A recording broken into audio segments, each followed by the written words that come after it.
बिस्मिल्लाहिर्रहमानिर्रहीम। अस्सलाम वालेकुम जनाब। स्टोरीज़ मैंने 5 शेयर करनी हैं।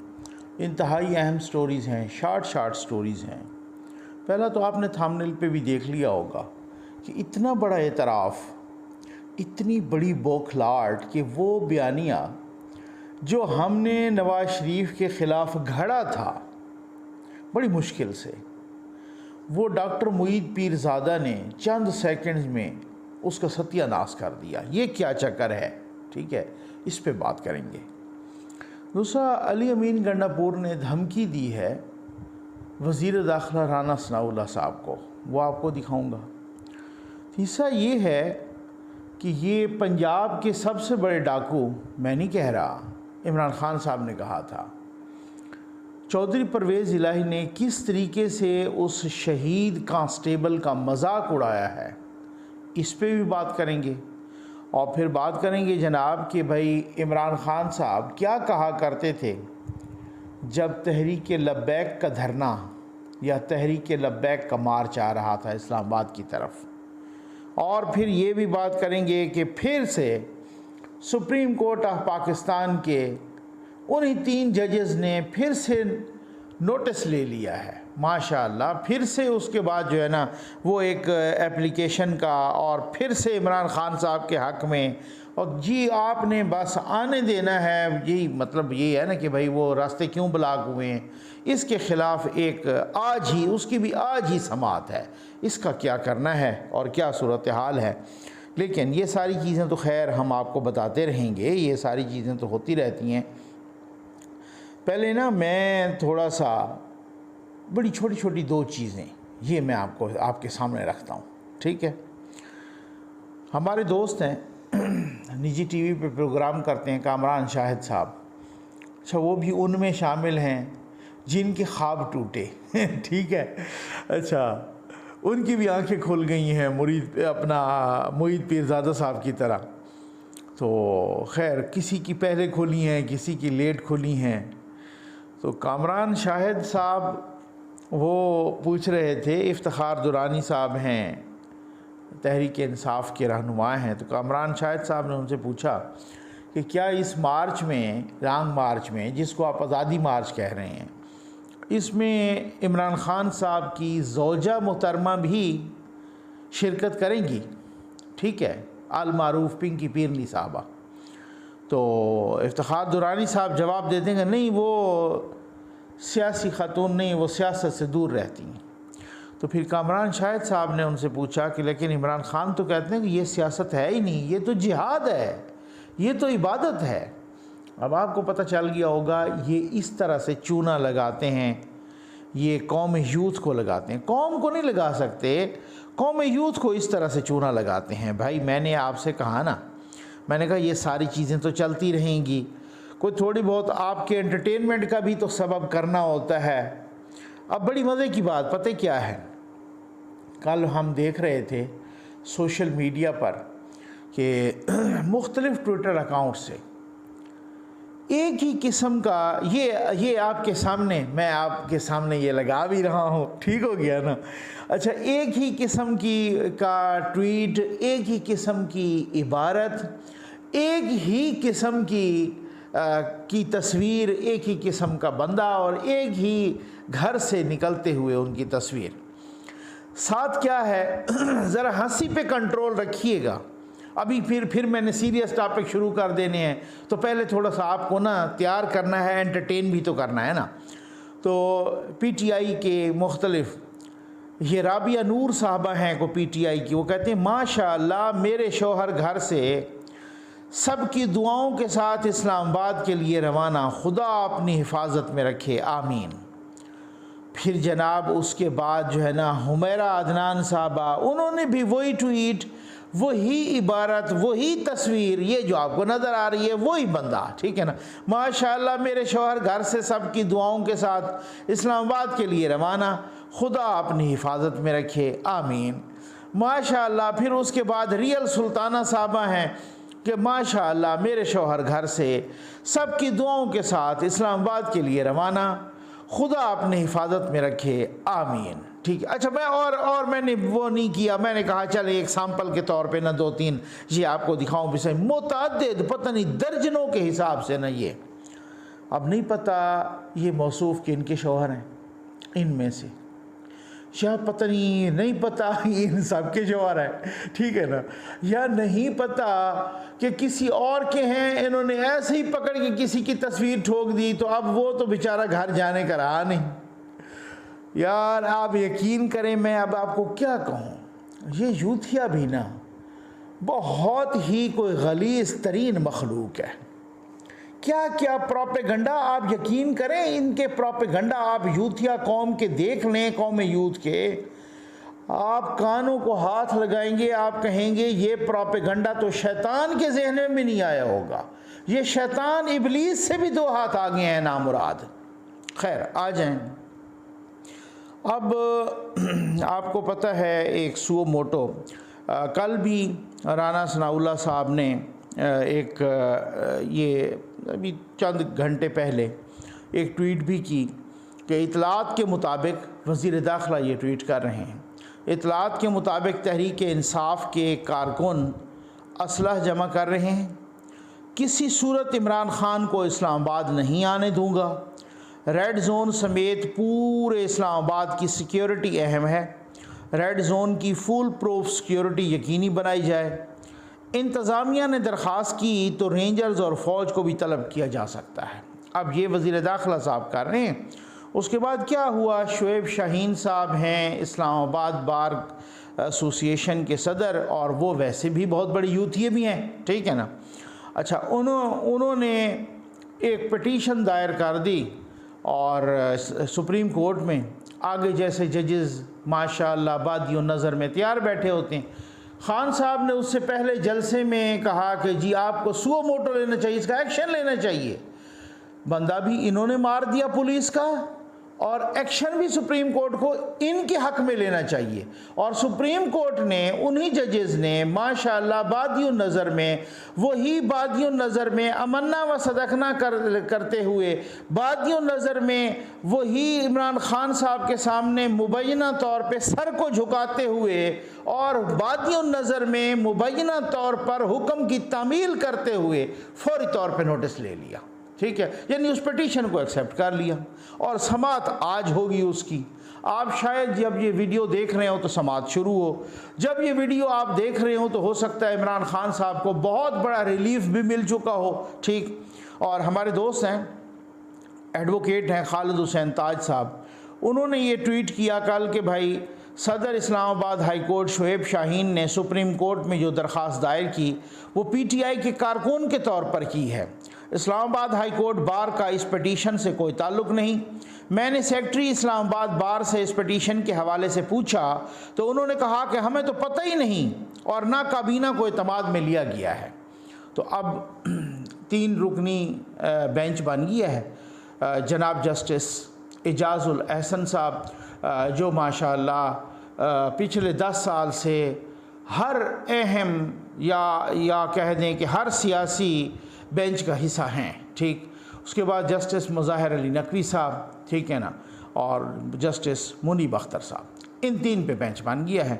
और मुज़ाहिर अली नकवी साहब का, जस्टिस मुज़ाहिर अली नकवी साहब का भी एक बैकग्राउंड है, वही मॉडल टाउन की, चाहे वो रिपोर्ट हो, चाहे वो हमज़ा की ज़मानत को का रिजेक्शन हो, चाहे उसके अलावा जो है ना यहाँ आनवर, तो उनका भी एक ना लोग कहते हैं, ख़ुद नून लीग वाले कहते हैं कि मुबैना तौर पे हमारे ख़िलाफ़ उनका एक पर्सनल ग्रज है, ठीक। अच्छा, ये एजाजुल एहसन साहब भी पैनामा बेंच का भी हिस्सा थे, ठीक। अच्छा, मुझे समझ नहीं आती, मैंने पहले भी बताया और मैं इंतहाई अदब के साथ, क्योंकि जो ज़राए बता रहे हैं, जो लीगल फ्रेटर्निटी बता रही है, जो बहुत सारे मेरे साथ बात करते हुए वकला ने बताया कि अब ये जो 3 रुकनी बेंच है, इस बेंच के 2 जजेस, मोहतरम जजेस पर इल्ज़ाम है कि वो मुबैना तौर पर तहरीक अदम एतमाद से पहले मुबैना तौर पर वो गए जनरल बाजवा साहब के पास इमरान खान साहब की सिफारिश लेकर, और उन्होंने आगे से रिजेक्ट कर दी। अच्छा, अब दूसरी बात ये है कि जस्टिस काजी फ़ायज़ ईसा साहब को ये कहा गया कि आप तो इमरान खान साहब के केसेस नहीं सुन सकते क्योंकि आपका उनके साथ वो उन्होंने रेफरेंस भेजा था, तो ये वो तो उनके वो पर्सनल है। तो सर बात ये है कि वही अगर उसूल और वही फार्मूला लगाया जाए तो फिर मोहतरम जस्टिस मुज़ाहिर अली नकवी साहब वो कैसे सुन सकते हैं नून के? उनके तो बहुत सारी पर्सनल चीज़ें हैं, नून लीग वाले कहते हैं ना। और फिर उसके बाद इजाज़ुल अहसन साहब कैसे सुन सकते हैं कि उन्होंने पैनमा बेंच में जिस तरीके से वो उन्होंने हिस्सा, फिर उसके बाद इजाज़ुल अहसन साहब वो उनको मुकर्रर किया गया था उनके, तो वो भी उनके सुपरविजन के लिए कि आप फर्दर नैब के जजेस पर पहरा दें कि जी लोग तो यही कहते हैं ना मुबैना तौर पे पहरा दें कि हर सूरत में नवाज शरीफ को सज़ा मिले, और वही हुआ, उनकी बेटी को भी मिले और वही हुआ मुबैना तौर पे। तो उनका भी एक पर्सनल बादियों नज़र में बनता है। तो फिर इनको आप अगर जस्टिस काजी फ़ायज़ ईसा साहब इमरान खान साहब के पिटीशन में नहीं बैठ सकते या किसी उनके मुकदमे में उनके केस में उनको नहीं सुन सकते, तो फिर ये साहबान कैसे सुन सकते हैं? सवाल है ना, सवाल तो करेंगे, ठीक है ना। क्योंकि जब ऐसा हो कि कोई पार्टी का हेड खड़ा हो और आपसे कहे कि जनाब आपने ये फौरी तौर पे नोटिस लें और अगले चंद घंटों में भी आप वो नोटिस ले लें, और उधर वहाँ पुलिस कांस्टेबल शहीद हो जाए और उनके छोटे छोटे बच्चे हों और किसी को कोई परवाह ना हो और ना ही वो नोटिस ले, तो फिर सवाल तो बनता है ना सर। मैंने कहा था ना पिछली से पिछली वीडियो में भी कि मेरे ऊपर इदारों की तकरीम लाजिम है, इदारों का एहतराम लाजिम है, लेकिन इदारों के अंदर जो लोग बैठे हैं, जो करता धरता हैं, उनके ऊपर मेरी निस्बत इदारों का एहतराम 1000 गुना ज़्यादा लाजिम है, क्योंकि उनकी जो ड्यूटी उनकी ड्यूटी है, मेरा फ़र्ज़ है, मेरी हुब्बुल वतनी है, लेकिन आप लोगों की ड्यूटी है कि आप इदारे का एहतराम कराओ। अगर ऐसा करेंगे कि जनाब एक दिन खान साहब कहेंगे सुओ मोटो लो और आप चंद घंटे बाद ले लेंगे, दूसरे दिन खड़े होके कहेंगे सुओ मोटो लो, यहाँ पर स्कूल बंद हो चुके हैं सर। पर्चे प्राइवेट और सरकारी दोनों बच्चों के जो है ना वो स्कूलों के पर्चे हो रहे थे, स्कूल कॉलेजेस यूनिवर्सिटीज़ के, वो कैंसिल हो चुके हैं। इस वक्त 22,000 इस्लामाबाद में तैनात है नफरी, उसकी करोड़ों अरबों रुपए उसकी कास्ट होगी पाकिस्तान जैसे गरीब मुल्क पर, ठीक। और कंटेनराइज्ड हो चुका है पूरा शहर, लोगों की नक्लो हरकत ख़त्म, कोई बीमार है हॉस्पिटल जाना चाहता है वो हर तरीके से वो ख़त्म। और उन 22,000 को खिलाना पिलाना, रिहाइश, बाकी उनके अखराजात, वो सारा कुछ आप कैलकुलेट करें तो ये तकरीबन कितने पे जाता है? ये करोड़ों अरबों पे जाता है इसका ख़र्चा, और वो गरीब कंट्री को। मसला क्या है, इस सारे सिस्टम को इंतशार जमूद का शिकार किसने किया? एक लाडला है साहब, वो एक उन्होंने बयानिया बनाया, सिर्फ उनको ये है कि मुझे ताहयात बना दिया जाए। उस बयानिए की बुनियाद पर जनाब उस लाडले साहब ने पूरे पाकिस्तान का सत्यानाश किया हुआ है।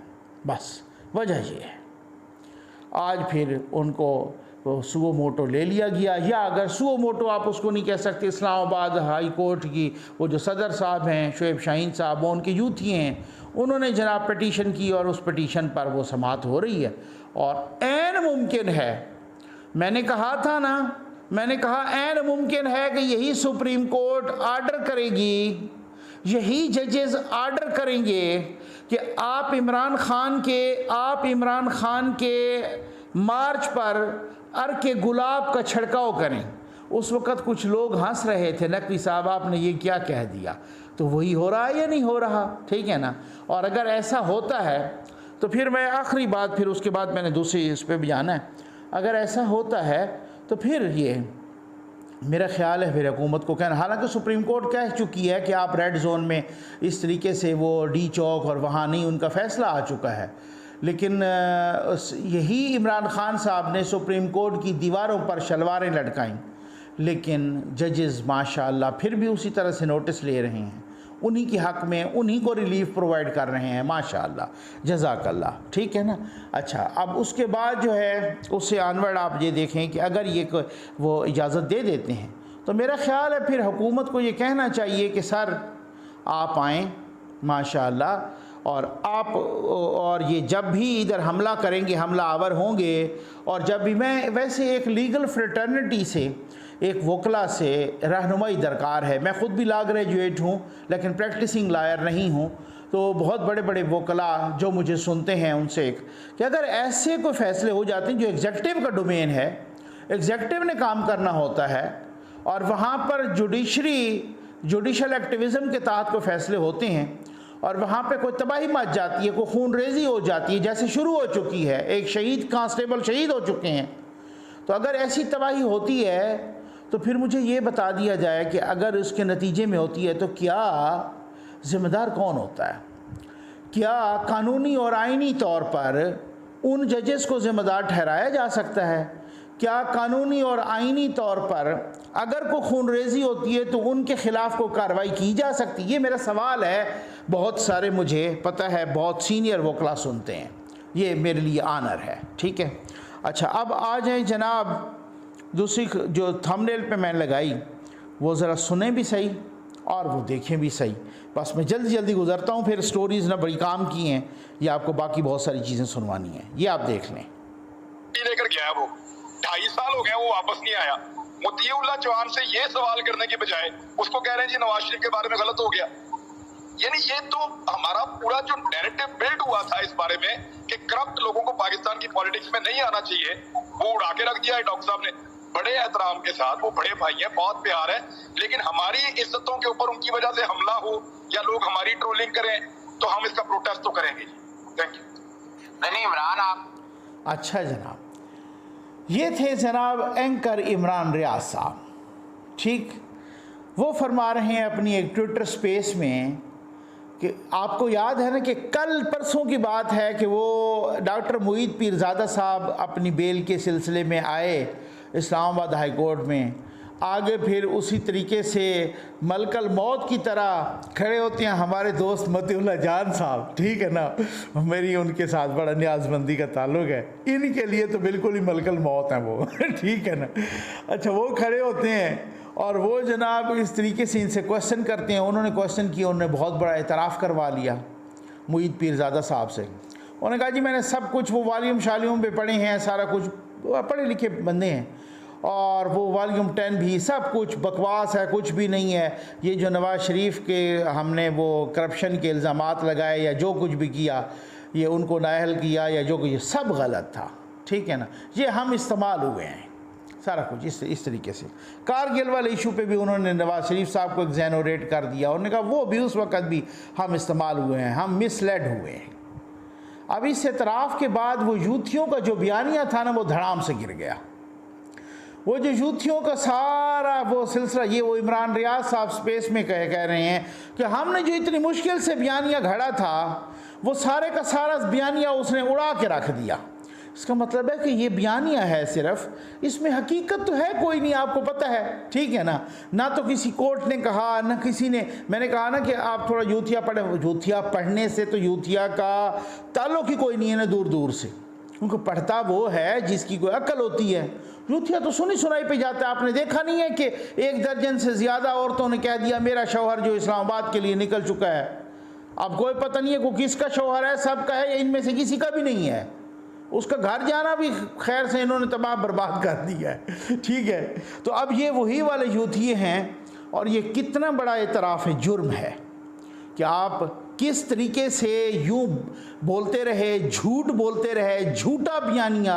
उस बयानिए को जनाब वो डॉक्टर मुईद पीरज़ादा से खफा हो रहे हैं साहब कि जी उस बयानिए को उन्होंने सत्यानाश करके रख दिया, माशाअल्लाह। अब ये देखें, मैं आपको सुनवाता हूँ ये जिनको इमरान खान साहब ने पंजाब का सबसे बड़ा डाकू कहा था, वो क्या कह रहे हैं शहीद कांस्टेबल के बारे में।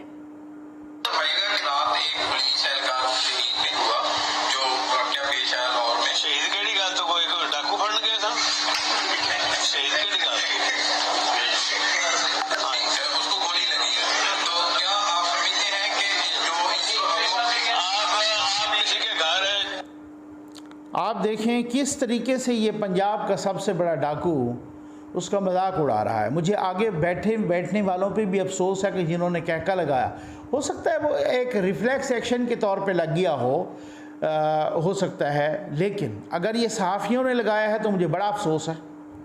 और उनके अपने गुंडे भी साथ बैठे होते हैं ना, हो सकता है फिर उन्होंने लगाया हो। और ये पंजाब का सबसे बड़ा डाकू कह रहा है, जिसको खान साहब ने सबसे बड़ा डाकू कहा था। मैंने कहा शहीद केड़ी गल दा, वो को डाकू फड़न गए सन। मतलब एक बंदा जो ड्यूटी कर रहा है, जो ड्यूटी पे गया है, उसका सिर्फ कसूर ये था कि रिटायर्ड अस्करी यूथिया, जो मेजर रिटायर्ड था, रिटायर्ड अस्करी यूथिया, उसकी जाके बैल क्यों बजाई है, दस्तक क्यों दी है? अंदर तो वो गया ही नहीं है ना, वो उसको तो गली पे मारा है। छत पे चढ़ के इन्होंने फायरिंग की है, छत पे चढ़ के, ठीक है ना। या तो होता ना कि वो जनाब फलांग था, घर जाता कमरे में और फिर भी वो यूनिफॉर्म में था, आपने दस्तक क्यों दी है? इनको पता था गंद का, कि जिस तरीके से हम गंद करके बैठे हैं, जिस तरीके से सारा कुछ, ये रिटार्डेड अस्करी यूथिया जो जिस तरीके से रिटार्डेड, इन्होंने उनको मार दिया। और फिर उसके बाद खान साहब खुद और ये पंजाब का सबसे बड़ा डाकू, इनसे एक लफ्ज़ हमदर्दी का नहीं हुआ। आप यकीन करें खुदा की कसम से, कल जिस तरीके से वज़ीर आला पंजाब हमजा शहबाज साहब फौरी तौर पे उनके घर गए, ऐसे जाना चाहिए। और उनके बच्चे, और ख़ास तौर पे उनका एक बच्चा, वो जिस तरीके से वज़ीर आला के साथ लिपट के रो रहा था, यार कलेजा मुँह को आ रहा था। हम ख़ुद बच्चों वाले हैं, आप सियासत को छोड़ दें, किसी पार्टी को छोड़ दें, हर एक चीज़, सहाफ़त को छोड़ दें, इंसानियत को देख लें। वो जिस तरीके से रो रहा था, ये पंजाब का सबसे बेशरम डाकू, ये पंजाब का सबसे बेगैरत डाकू, ये आप अंदाज़ा करें उसकी शहादत का मजाक उड़ा रहा है। भाई उन पे पहाड़ का गम टूट पड़ा है, उनके लिए सब कुछ अंधेर नगरी हो गई है, उनके लिए अंधेरा ही अंधेरा है। जिनके छोटे छोटे 4-5 बच्चे, उसकी बेचारी की बेवा, पता नहीं उसकी माँ ज़िंदा होगी, बाकी घर में वालिद ज़िंदा होंगे, बाकी घर वाले, उन पे क़यामत टूट पड़ी है। और ये पंजाब का सबसे बेशरम डाकू उनका मजाक उड़ा रहा है। हद है यार। वैसे आ जाए, अब आपको बताते हैं कि खान साहब किस तरीके से मजाक उड़ाया करते थे। ये ज़रा आपको, ये मैं आपको दिखाऊंगा, जो किस तरीके से क्या करते थे, कौन से लेक्चर देते थे, कौन से भाषण देते थे जब तहरीक लब्बैक का धरना था। ये आप ज़रा देख। लोगों को भी सड़कों पे निकाले, सड़कें भी बंद कर दे, तो इसका मतलब ये फैसला ही नहीं मानते। इसका मतलब सड़कों पे आ जाएंगे, मुल्क को रोक देंगे। अवाम को नुकसान है, गरीब लोगों को नुकसान है। सड़कें बंद कर रहे हैं, लोगों की रोजगार जा रहा है। जो बेचारा दिहाड़ी में जिसने आके मजदूरी करनी थी, जब मुल्क रुक जाएगा वो किधर से बच्चों का पेट पालेगा? ये मुल्क दुश्मन अनासर इस तरह की बातें करते हैं। आपने इनकी बातों ये आपने खुद सुन लिया, ये आपने जान लिया। ये वो खान साहब जब तहरीक लब्बैक का धरना था और उनका मार्च आ रहा था, ये लोगों को भाषण दे रहे थे कि आप सड़कें जब बंद करते हैं उस वक़्त मज़दूर रुल जाता है, उस वक़्त तो जो आप करते। अच्छा, इससे पहले भी बेशर्मी ये है कि तहरीक लब्बैक वालों को कह रहे थे, बेशर्मी की इंतहा ये है कि उनसे इससे पहले पिछली गवर्नमेंट जो नवाज शरीफ साहब की थी 2013 से 2018, उसके दौरान कोई पता नहीं कितनी मरतबा ये सड़कें ब्लॉक कर चुके, कितनी मरतबा मार्च कर चुके, कितनी मरतबा ये धरने दे चुके, उससे पहले भी कर चुके थे। अब ये फिर वही बेशर्मी करने लगे हैं। लेकिन जब इनकी हुकूमत में हो उस वक़्त इनको भाषण याद आ जाता है, ये कैसे भाषण दे रहे थे। अब आ जाएं जनाब एक और डाकू की मैं दास्तान आखिर पे बिल्कुल, और ये इस डाकू को ज़रा आप इस डाकू को भी सुन लें। मैं क्यों इनको डाकू कह रहा है मैं साबित करूँगा, ऐसी बात नहीं है। मैं गैर पार्लिमानी अल्फाज और इस तरीके से इस्तेमाल करने के नहीं है। इनको मैंने तो कहा ना कि खान साहब ने उनको पंजाब का सबसे बड़ा डाकू कहा, परवेज़ इलाही को। ये अली अमीन गंडापुर, इनको मैं क्यों डाकू कह रहा हूँ ये मैं साबित करूँगा, और ये क्यों धमकी लगा रहे हैं राना सनाउल्लाह साहब को, वज़ीर दाखिला को। ये ज़रा आप सुन ले धमकी कौन। अपनी औकात पे रहें, अपनी हैसियत पे रहें। मैंने फैसलाबाद भी देखा है, आपका घर भी देखा है। मैं आपको एक पैगाम दे रहा हूँ, अगर हमारे चेयरमैन की तरफ मेरी आंख से देखा भी सही आपने, या हमारे किसी वर्कर की तरफ आपने मेरी आंख से देखा, तो मैंने भी आपका घर देखा हुआ है। और मैं आपको भी जानता हूँ, आपके खानदान को भी जानता हूँ। खुदा की कसम आपका वो हाल करूंगा कि आपकी नस्लें याद रखेंगी। ये जनाब आपने ख़ुद सुन लिया, ये देख लिया, ये वो डाकू। पहली बात तो मैं आपको ये बता दूं कि आप वो जैसे कहते हैं ना, अब आपने देख लिया कि पिछली दफ़ा जब ख़ुद आ रहे थे ये परवेज़ खटक साहब, वज़ीर आला खैबर पख्तूनख्वा थे, वो अकेले ही बेचारे कोई चंद सौ लड़कों के साथ आंसू गैस खाते रहे और इसी तरीके से जनाब वो लाठियाँ वाठियाँ भी खाते रहे। अली अमीन गंडापुर शराब की बोतल लेकर हाथ में भाग रहे थे, ऐसे भाग रहे थे पुलिस के आगे। उस वक़्त आपको बहादुरी याद नहीं आई? उस वक़्त आप हाँफते कांपते जिस तरीके से आप भाग रहे थे बुरी तरह से पुलिस के सामने, और ख़ान साहब बनी गाला से नहीं उतरे, बनी गाला की पहाड़ी पे वो पुशअप लगा रहे थे माशाअल्लाह। ठीक है, तो गिरफ़्तारी देते ना अली अमीन गंडापुर साहब, आप गिरफ़्तारी देते, आप क्यों डर रहे थे इतने? एक और ये वाकई डाकू हैं, ये मुझे पर्सनली पता है, ये वहाँ पर तहरीक तालिबान के ट्रेनिंग कैंप्स में ये पूरी ट्रेनिंग कर चुके हैं। इस डाकू पर इल्ज़ाम है इनके अपने पीटीआई के एक सूबाई वज़ीर कानून थे, बहुत सारे लोगों को याद होगा, वो मेरी गवाही देंगे, उनका नाम था इसरारुल्लाह गंडापुर। अनायतुल्लाह गंडापुर साहब जो कि खैबर पख्तूनख्वा के वज़ीर आला, उस वक़्त वो NWFP होता था, उसके वज़ीर आला भी रहे सूबा खैबर पख्तूनख्वा के। बहुत बड़ी शख्सियत डेरा इस्माइल ख़ान की, कुलाची की सियासी शख्सियत। उनके फ़र्जंद अर्जमान थे, उनके साहबजादे थे इसरारुल्लाह गंडापुर। बहुत लायक आदमी थे, वकील थे, बैरिस्टर थे, वो इनके वज़ीर कानून थे। ठीक, उस बंदे को उसका कत्ल हुआ, वो ईद पर मिल रहा था तो वहाँ ख़ुदकुश जाके उड़ाया, और उनका इल्ज़ाम यही JIT भी बनी, उसमें भी साबित हुआ, और उनका इल्ज़ाम लवाहिकीन का ये है कि जनाब हमारे भाई को अली अमीन गंडापुर ने कत्ल करवाया है। उनके एक दूसरे भाई हैं अभी, और वो भाई उनके ARY न्यूज़ पर आके काशिफ अब्बासी के प्रोग्राम में अली अमीन गंडापुर पर ये इल्ज़ाम लगा चुके हैं। अली अमीन गंडापुर उस वक़्त मिनिस्टर थे, सूबाई मिनिस्टर रेवेन्यू के, और इस पर इल्ज़ाम लगा चुके हैं, यानी अपने मिनिस्टर का कत्ल का इल्ज़ाम दूसरे मिनिस्टर पे लग रहा है, और वो बेशरम कैबिनेट में बैठा है और न्याजी बेशरम उसको हटा ही नहीं रहा। जो कहते थे ना कि आप पे करप्शन का इल्ज़ाम लग जाए तो आप जाओ इस्तीफ़ा दो नवाज शरीफ, जब धुल के आ जाओ तो फिर उसके बाद आ जाओ आप खुद संभाल लो।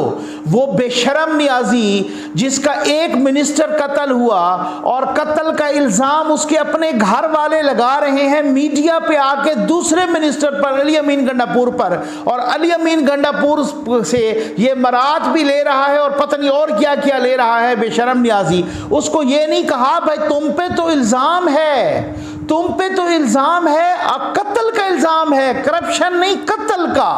आप जाओ, आप इसको पहले इल्ज़ाम को धो लो, फिर उसके बाद आप कैबिनेट में बैठोगे। लेकिन यहाँ पे टोटली फार्मूला डिफरेंट है। अब उससे आनवर्ड सुनिएगा। उसके दूसरे भाई थे इकरामुल्लाह गंडापुर। जब इसरारुल्लाह गंडापुर बेचारा वो शहीद हो गया, कत्ल हो गया वज़ीर कानून, तो उसके दूसरे भाई को इकरामुल्लाह गंडापुर को टिकट दिया पीटीआई ने। ठीक, वो जीत गया और वो असेंबली में आ गया। इकरामुल्लाह गंडापुर कुछ अरसे के बाद उसका भी कत्ल कर दिया गया उसी तरीके से, खुदकुश धमाके से। उसका इल्ज़ाम भी उसके घर वाले इसी अली अमीन गंडापुर पे लगाए।